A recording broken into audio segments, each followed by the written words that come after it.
जब किसी बुढ़े के पास हद से ज्यादा पैसा आ जाए तो वो सठिया जाते हैं, जैसे कि हमारे बिल गेट्स साहब। लिटरली इसने पूरी दुनिया को लैबरेट बना के रख दिया है। तुमने सुना ही होगा ये लोग सन को डिम करना चाहते हैं, लेकिन इसकी पूरी नॉलेज कोई नहीं दे रहा। लेकिन आज आपका भाई वो भी सिंपल लैंग्वेज में इस चीज को समझाएगा, लेकिन ध्यान से सुनना। सबसे पहले ये जानते हैं कि सूरज डिम करने का आइडिया इनको आया कहाँ से। 1991 में माउंट पिनाटोगो वोल्केनो बहुत भयंकर फटता है, उससे 20 million ton of sulphur dioxide atmosphere में रिलीज हो गए। अब वो इतना बड़ा रिडक्शन था कि उससे निकलने वाली SO2 एक ग्लोबल हेज लेयर में फॉर्म कर लेती है। SO2 ना लाइट रिफ्लेक्ट करती है, इस लेयर की वजह से सनलाइट काफी हद तक रिफ्लेक्ट होने लगी, जिससे अर्थ का 0.6 डिग्री टेम्परेचर घट गया। सुनने में उतना बड़ा चेंज नहीं लगेगा, लेकिन क्लाइमेट चेंज के पर्सपेक्टिव से ये काफी बड़ा चेंज था। अर्थ लिटरली पहले से ज्यादा कूल हो गया, लेकिन ये लेयर 1-2 साल तक ही रही। उसके बाद earth sunlight were back to normal.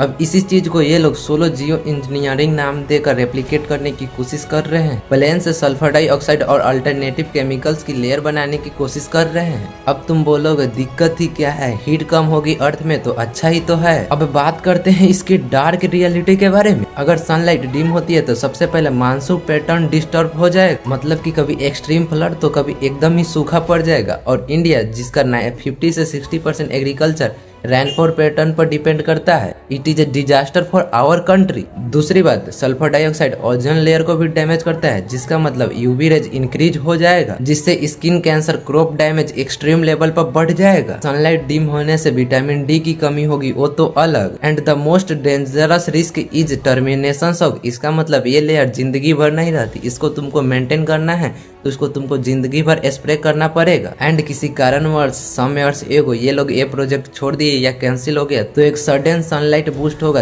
अर्थ पर, जिससे एक एक्सट्रीम वेदर चेंज होगा, जिसके लिए हम लोग घंटा प्रिपेयर नहीं है। ये करोड़पति लोग अपने महल में घुस जाएंगे, 24/7 अपने ऐसी चला लेंगे। मरना तो हम लोगों को पड़ेगा ना। तो द प्रॉब्लम इज सनलाइट को डिम करना परमानेंट सोल्यूशन नहीं है। ये ऐसा है कि तुमको दर्द हो रहा है तो पेन किलर खा लिया, बट जो मेन कारण है क्लाइमेट चेंज होने का उस पर ध्यान नहीं देंगे ये लोग, क्योंकि ये जो बड़ी बड़ी फैक्ट्रियां हैं जिनको ये बड़े बड़े लोग ही चला रहे हैं। बट तुम ये पूछोगे कि इन सब में बिल गेट्स को गाड़ी क्यों दे रहे हैं लोग, because Bill Gates is funding this project. फिलहाल इस एक्सपेरिमेंट को 2024 में रोक दिया गया था आफ्टर हिज प्रोटेस्ट, लेकिन रिसेंटली में यह सुनने में आया है कि कुछ जगहों पर यह एक्सपेरिमेंट वापस से चलने की बात हो रही है।